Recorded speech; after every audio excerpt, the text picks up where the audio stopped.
राधे राधे दोस्तों। रक्षाबंधन की आप सभी को हार्दिक शुभकामनाएं। रक्षाबंधन पर मायके से यह 3 चीज़ें कभी मत लाना। रक्षाबंधन का पर्व सिर्फ एक रक्षा सूत्र बांधने तक सीमित नहीं है, बल्कि इसके पीछे छिपे हैं कई अलौकिक रहस्य जिन्हें आज तक ना तो कोई टीवी चैनल ने बताया है और ना किसी पंडित ने खुलकर स्वीकारा है। आज हम आपको बताएंगे वह गुप्त बातें जो इस पर्व से जुड़ी हैं और जिसमें छिपा है भाई की लंबी उम्र और सफलता और समृद्धि का असली राज।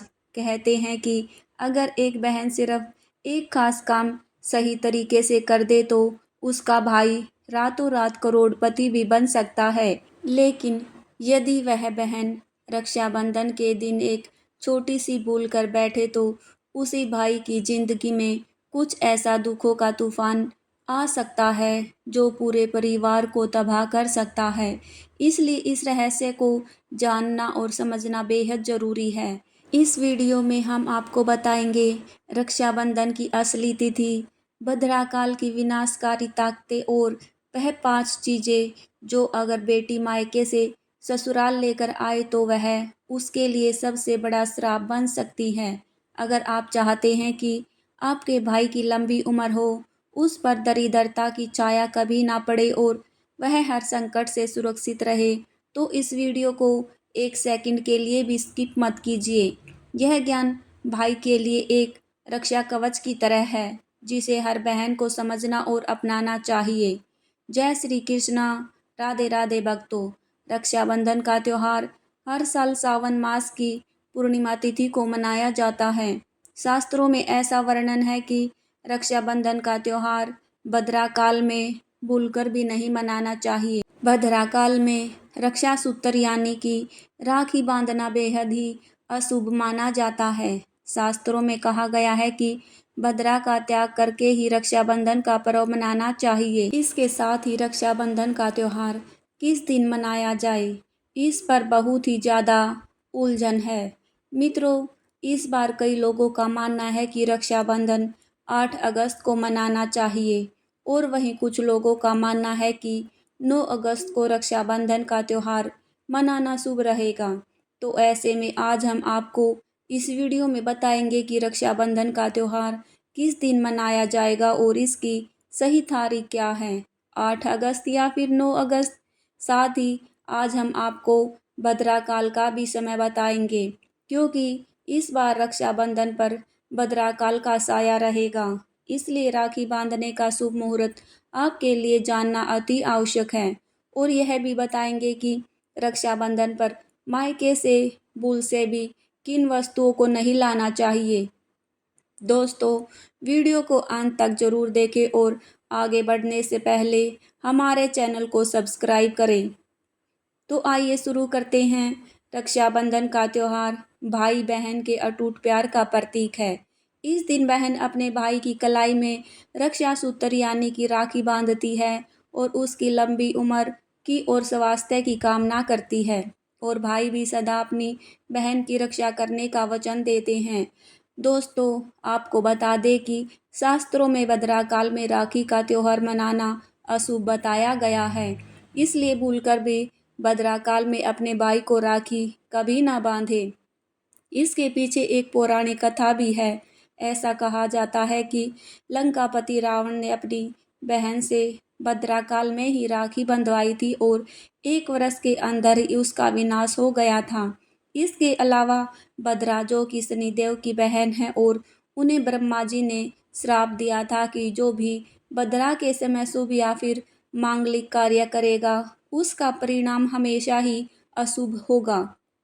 इसलिए आप गलती से भी भद्रा के समय रक्षाबंधन का त्यौहार ना मनाएं। और रक्षाबंधन की शुरुआत के पीछे विभिन्न कहानियां हैं, जिनमें से एक के अनुसार भगवान कृष्ण ने युद्ध के दौरान अंगूठे में चोट लगने पर द्रौपदी ने एक कपड़े का टुकड़ा बांधा। तब भगवान श्री कृष्ण ने जरूरत पड़ने पर सहायता करने का वादा किया। भगवान श्री हरि विष्णु को राजा बलि के बंधन से मुक्त कराने के लिए माता लक्ष्मी ने राजा बलि को राखी बांधी थी। राजा बलि ने वचन दिया और भगवान विष्णु मुक्त हुए थे। इस तरह रक्षाबंधन का पर्व माँ लक्ष्मी से जुड़ा हुआ है। दोस्तों, रक्षाबंधन के दिन बहनें अपने भाई की कलाई पर राखी बांधती है और उनकी लंबी उम्र की कामना करती है। इसलिए इस दिन भाई बहन दोनों को स्नान आदि करके और हो सके तो नए वस्त्र पहने, लेकिन याद रहे शुभ अवसर पर काले कपड़े ना पहने। वस्त्र पहनने के बाद मिलकर भगवान की पूजा करनी चाहिए। पूजा से पहले आप पूजा की थाली अवश्य लगा लें। उसमें रोली, चंदन, अक्षत, राखी, मिठाई आदि और एक शुद्ध घी का दीपक भी जरूर रखें। दोस्तों, दीपक आप चाहे तो आटे का बना ले या माटी का या पीतल का। इससे आप अपने भाई की आरती करें। भक्तों, अब आप इस पूजा की थाली को सबसे पहले भगवान को समर्पित करें और भगवान की कलाई पर पहली राखी बांधने से पहले मंदिर में राखी चढ़ाएं। इसके बाद अपने भाई को पूर्व या फिर उत्तर की ओर मुख करके बैठाएं और बहन का मुख पश्चिम की ओर होना चाहिए। दोस्तों, जब राखी रक्षाबंधन पर सबसे पहले घर के मंदिर में पूजा पाठ हो जाने के बाद भगवान गणेश को राखी अवश्य बांधे और फिर अंत में भाई की कलाई के लिए थाली सजाए। फिर भाई को सबसे पहले तिलक करे, उन्हें रोली, चंदन और अक्षत लगाए, उनके ऊपर थोड़े से फूल छिड़के, यदि फूल आदि ना हो तो चावल छिड़के। अंत में भाई की आरती करे। अब अपने भाई की दाएं हाथ की कलाई में राखी बांधे और इसके बाद भाई का मुंह मीठा कराए। भाई के लिए मंगल कामना करे। राखी बांधने के बाद भाई भी अपनी बहनों को रक्षा का वचन दे कि बहन, तेरी सदा मैं रक्षा करूँगा, तेरी हर ज़रूरत को पूरा करूँगा, तेरी हर इच्छा पूरी करूँगा। माँ बाप नहीं है तो माँ बाप की कमी पूरा करूँगा। पिता बनकर हर इच्छा पूरी करूँगा। माँ बनकर तेरा पालन पोषण करूँगा और बहनों को उपहार वगैरह अवश्य भेंट करें। दोस्तों, चलिए अब जानते हैं साल 2025 में रक्षाबंधन का त्यौहार कब मनाया जाएगा। दोस्तों, वर्ष 2025 में रक्षाबंधन का पर्व शनिवार 9 अगस्त को मनाया जाएगा। पूर्णिमा तिथि प्रारंभ होगी 9 अगस्त को दोपहर 2 बजे और समाप्त होगी 9 अगस्त को दोपहर 1:24 पर। रक्षाबंधन अनुष्ठान का शुभ समय रहेगा 9 अगस्त प्रातः 5:47 से दोपहर 1:24 तक। रक्षाबंधन के दिन भद्रा का समय। इस साल रक्षाबंधन के दिन भद्रा का साया रहेगा और रक्षाबंधन पर भद्रा के प्रारंभ होने का समय सुबह 5:33 पर है। उसके बाद वह दोपहर 1:32 तक रहेगा। इस भद्रा का वास पाताल लोक में है। हालांकि कई विद्वानों का मत है कि यदि भद्रा का वास स्थान पाताल या फिर स्वर्ग लोक में है तो वह पृथ्वी पर रहने वाले लोगों के लिए अशुभ नहीं होता, उसे शुभ माना जाता है। लेकिन कई शुभ कार्यों में पाताल की भद्रा को नज़रअंदाज नहीं करते हैं। आखिर हम हिंदू हैं तो हर शुभ कार्य का या अशुभ कार्य का पालन तो करना ही पड़ता है। किसी भी शुभ या अशुभ कार्य को नज़रअंदाज नहीं कर सकते। और दोस्तों, रक्षाबंधन के समय पंचक भी है। रक्षाबंधन वाले दिन शाम के समय पंचक लग रहे हैं। पंचक शाम 7 बजे से शुरू होगा और अगले दिन सुबह 5:53 तक रहेगा। पंचक जो लग रहा है, जो राज पंचक होगा, उसको अशुभ नहीं माना गया है, यह शुभ होता है।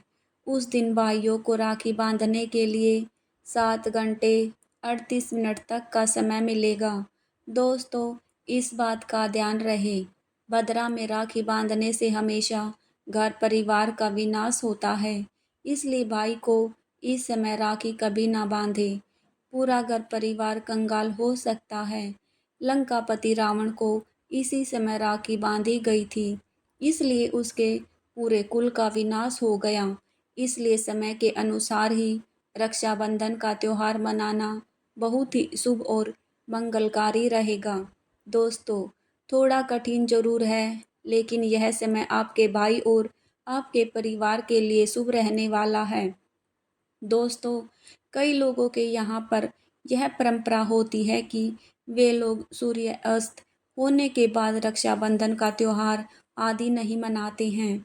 भक्तों, मुहूर्त पर राखी बांधने से भाई को कई लाख गुना शुभ फलों की प्राप्ति होती है। उसका कभी अमंगल नहीं होता। ऐसी बहन का भाई जहाँ भी जाएगा, दिन दोगुनी रात चौगुनी तरक्की ही पाएगा। ऐसा भाई लाखों करोड़ों में खेलेगा। रुतबा, पैसा, धन दौलत सब कुछ कमाएगा। राहु दोष, पितर दोष, नजर दोष, मंगल दोष सब कुछ दूर रहेंगे। दोस्तों, रक्षाबंधन पर भाई को काली राखी नहीं बांधना चाहिए, शुभ नहीं माना जाता है। भाई की कलाई पर हमेशा लाल रंग की राखी बांधना ही शुभ और मंगलकारी माना जाता है।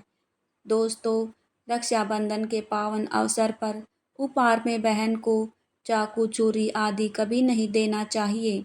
इससे जीवन पर नकारात्मकता का गहरा असर पड़ता है। ऐसे में बहन को सफ़ेद कपड़ा भी उपहार में नहीं देना चाहिए। कोई चप्पल आदि भी नहीं देनी चाहिए। उपहार में दक्षिणा, सुंदर भेंट अवश्य देनी चाहिए। एक प्यारी बहन ने अपने भाई को भाई बनाया, भाई का दर्जा दिया, तो भाई अपनी बहन के लिए इतना तो कर ही सकता है। बड़ा सुकून और सुख मिलता है। दोस्तों, धर्मशास्त्रों के अनुसार माना जाता है कि बहन को राखी बांधने के लिए भाई के घर खुद बहन को जाना चाहिए। शास्त्रों के अनुसार, वेद पुराणों के अनुसार ऐसा माना जाता है कि जो बहन रक्षाबंधन पर खुद नहीं जाती और भाई आता है बहन के घर, उस बहन को दोष लग जाता है। इसलिए ऐसी प्रथा है कि रक्षाबंधन पर, खासकर रक्षाबंधन पर बहन को भाई के घर जाना चाहिए। फिर चाहे भाई चाहे कहीं भी हो, बहन को जाना चाहिए। यदि भाई आपके पास नहीं है, विदेश में रहता है, किसी कारणवश आप भाई के पास नहीं जा सकते, तो आप भाई के नाम की रक्षाबंधन की थाली, एक राखी, मिठाई, अक्षत, रोली, चंदन का तिलक भगवान गणेश को अपना भाई मानकर अब उनकी कलाई पर बांधे। वह राखी स्वयं आपके भाई की कलाई तक पहुंच जाएगी। फिर चाहे आप श्री कृष्ण को बांधे, नारायण को बांधे, आप जिनके भी भक्त हैं उनकी कलाई पर बांधे, वह स्वयं राखी चलकर आपके भाई की कलाई तक पहुंचेगी। और ऐसी राखी, मन में बांधी गई राखी, सच्ची श्रद्धा से बांधी गई राखी स्वयं ईश्वर तुल्य हो जाती है। दोस्तों, रक्षाबंधन पर खाने में क्या क्या बनाना चाहिए, आइए जानते हैं। देखिए, रक्षाबंधन के समय बिना लहसुन प्याज का खाना बनाना चाहिए, क्योंकि इस समय देवीय शक्ति है। ईश्वर स्वयं धरती पर चलकर आते हैं। वह भी अपने भक्तों से राखी बंधवाने के लिए धरती पर स्वयं पधारते हैं और भोग ग्रहण करते हैं। ऐसे में जो भाई होते हैं, उनके अंदर साक्षात ईश्वर का वास उस दिन होता है। भगवान भाई के अंदर बसते हैं, इसलिए लहसुन प्याज, मांस, मदिरा, सिगरेट, गुटखा आदि इस दिन कभी नहीं खाना चाहिए, नहीं तो रक्षाबंधन खंडित हो जाएगा, बहन का व्रत टूट जाएगा। खाने में पूरी, खीर, खीर में आप कलर भी डाल सकते हैं, मीठा हलवा, मीठी सेवैया जरूर बनाएं। कुछ ना कुछ मीठा घर में अवश्य होना चाहिए, क्योंकि इस दिन साक्षात भाई में भगवान बसते हैं और बहन को ढेर सारा आशीर्वाद मिलता है। तो मीठा तो ज़रूर बनाना चाहिए। कुछ बनाए या ना बनाए, पर मीठी सेवैया ज़रूर बनाना चाहिए और भगवान को भोग लगाना चाहिए। उसके बाद ही रक्षाबंधन का पर्व मनाना चाहिए। बड़ा ही शुभ और अत्यंत दुर्लभ मंगलकारी माना जाता है।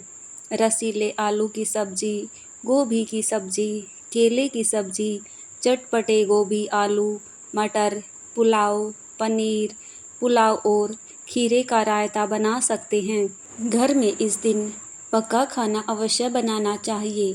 इस दिन घर में तवा नहीं चढ़ाना चाहिए, अशुभ माना जाता है। कढ़ाई चढ़ाकर पका खाना ही बनाए। इसे शास्त्रों के अनुसार पका खाना माना जाता है, जो कि त्योहारों के समय शुभ समय बनाया जाता है। दोस्तों, इसे साक्षात ईश्वर ग्रहण करते हैं। भगवान को भोग और राखी बांधने के बाद फिर उसके बाद मुहूर्त के समय भाई की कलाई पर राखी बांधने के बाद ही बहन अपना व्रत तोड़ती है और बहन को एक निवाला भाई को अवश्य खिलाना चाहिए और भाई को भी बहन का व्रत संपूर्ण कराना चाहिए। बहन को एक निवाला अवश्य खिलाए, इससे प्यार बढ़ता है और ईश्वर ढेर सारा आशीर्वाद देकर वापस अपने स्वर्गलोक को चले जाते हैं। कहते हैं जो बहन इस दिन भाई के लिए व्रत नहीं रखती, रक्षाबंधन पर ऐसे ही राखी बांधती है तो भाई की उम्र भी कम हो जाती है, ईश्वर नाराज हो जाते हैं, व्रत खंडित हो जाता है। किसी भी भाई की बहन को इस दिन व्रत अवश्य रखना चाहिए, क्योंकि भाई की इससे उम्र बढ़ती है, प्यार बढ़ता है और ईश्वर प्रसन्न रहते हैं, नहीं तो रक्षाबंधन का कोई लाभ नहीं होगा। दोस्तों, रक्षाबंधन पर यदि शुक्रवार के दिन पर आ जाए तो लोग माता संतोषी का व्रत करते हैं, तो उन्हें घर में खट्टा नहीं बनाना चाहिए, खट्टे पदार्थ का खाना नहीं बनाना चाहिए। खट्टी इमली की चटनी, पानी पूरी, नींबू आदि, खट्टा आम वगैरह नहीं खाना चाहिए, इससे माता संतोषी नाराज हो जाती है। यदि आप संतोषी माता का व्रत रखते हैं, पूजा पाठ करते हैं तो थोड़ा संयम रखें, नहीं तो माता संतोषी नाराज हो जाएगी। माता संतोषी को खट्टे पदार्थ से अत्यंत नफरत है, वह यह बर्दाश्त नहीं करती, क्योंकि जब शुक्रवार को रक्षाबंधन पड़ता है तो माता लक्ष्मी भी सक्रिय अवस्था में होती है, क्योंकि शुक्रवार माँ संतोषी का वार है, इसलिए थोड़ा नियम जरूर मानना चाहिए। दोस्तों, रक्षाबंधन पर एक ऐसा उपाय जो बहन यदि करती है तो उसे दुनिया की कोई भी शक्ति धनी होने से रोक नहीं पाती है। यह उपाय स्वयं हमारे घर पर किया जाता है। भाई को उच्च पद की प्राप्ति होती है, सरकारी नौकरी हासिल होती है, व्यापार यदि मंदा चल रहा हो तो दौड़ने लगता है, उड़ते पक्षी की तरह व्यापार दौड़ता है। भाई को कभी किसी की नज़र नहीं लगती, दुर्घटना में उसकी मृत्यु नहीं होती। इस उपाय को करने के बाद भाई बहन का प्यार बढ़ जाए तो भक्तों आपको क्या करना है, ध्यान से सुनिए। सबसे पहले भाई को राखी बांधने के बाद अपने हाथ में कुछ रुपए लेकर मुट्ठी बांध ले और भाई के ऊपर से 7 बार उतारा करें। आप जो पैसे अपनी मुट्ठी में ले रखे थे, उन पैसों को लेकर जाकर राखी खरीदे और उस खरीदी गई राखी को पीपल वृक्ष पर बांध दे या किसी भी धार्मिक पेड़ पर बांध दे। वृक्ष पर तिलक करें, मीठा भोग अर्पित करें और वृक्ष पर राखी बांधे। इससे आपके भाई की रक्षा होगी, वह विजय प्राप्त करेगा। ऐसा करने से बहन और भाई दोनों का कल्याण होगा, भला होगा। भाई को नज़र और दोष, काल सर्प दोष, पितर दोष, राहु दोष, शनि दोष भयंकर, गरीबी का दोष कभी नहीं लगेगा। दोस्तों, यह उपाय तंत्र शास्त्र के अध्ययन नंबर 54 में स्पष्ट लिखा है। यदि रक्षाबंधन पर यह उपाय किया गया तो साक्षात भाई को धनी से होने से कोई नहीं रोक सकता। बहन का भाई के प्रति प्रेम बना रहता है, घर में इतना धन आता है कि आप संभाल भी नहीं पाएंगे। यह उपाय खासकर रक्षाबंधन पर ही किया जाता है, साल में एक बार ही आता है। भक्तों, इस उपाय से क्या पता आपका भाग्य चमक जाए, क्योंकि हमें नहीं पता कब किसका भाग्य 7वें आसमान पर चला जाए। सच्चे हृदय से किया गया उपाय स्वयं ईश्वर भी विफल नहीं करते, और यदि एक बहन भाई के लिए यह उपाय करे तो स्वयं ईश्वर भी इस उपाय को खाली नहीं जाने देते, क्योंकि इसमें एक बहन का हाथ है, उसका प्यार है, ममता है, भाई के प्रति सच्ची आस्था है, और इसी आस्था को देखते हुए ईश्वर इस उपाय को सफल बनाते हैं। अब अगर गलती से किसी ने भद्रकाल में भाई को राखी बांध दी तो भद्रा का प्रकोप से कैसे बचे, क्या उपाय करे जिससे कि भाई के ऊपर संकट न आए। तो मान्यता है कि अगर भद्रा का अहम आदर करे, विधि विधान से उसकी पूजा करे, उनके 12 नामों का जाप करे तो भद्रा के प्रकोप से आप बचे रहेंगे। साथ ही माँ लक्ष्मी के साथ साथ अन्य देवी देवताओं की पूजा करें और भाई की रक्षा की प्रार्थना करें। लेकिन भाइयों की समृद्धि के लिए आपको भद्रकाल का विशेष ध्यान रखना होगा। शास्त्रों में हर समस्या का समाधान लिखा होता है। दोस्तों, अब बात कर लेते हैं कि मायके से भूल से भी कौन सी वस्तुएं हमें नहीं लानी चाहिए। दोस्तों, शास्त्रों में कुछ ऐसी चीज़ों का वर्णन है जो पत्नी को अपने मायके से कभी नहीं लानी चाहिए, वरना वह पति की बर्बादी का कारण बन सकती है। हो सकता है पति कंगाल हो जाए। बेटियों के लिए हर माँ बाप का सपना होता है कि उन्हें एक अच्छा ससुराल और प्यार करने वाला पति मिले। ससुराल में उनकी बेटी का मान सम्मान बना रहे और ससुराल में खुशियाँ ही खुशियाँ हों। लेकिन कई बार माँ बाप कुछ ऐसी गलतियाँ कर बैठते हैं जिसकी वजह से बेटी को और पति को जीवन भर दुख सहना पड़ सकता है। बेटी को दी गई कुछ चीज़ों के कारण उनके जीवन में खुशियों की बजाय दुख, दरिद्रता आने लगती है। आइए जानते हैं कि बेटी को कौन सी चीज़ें गलती से भी नहीं देनी चाहिए। बेटी को कभी भी मिर्च ना दें, इससे उसके शादीशुदा जीवन में कड़वाहट फैल सकती है। ऐसा माना जाता है कि बेटियों के साथ मिर्च देने से उसके और उसके पति के रिश्ते में तकरार होती है। बेटी को फल या सूखे मेवे दे सकते हैं।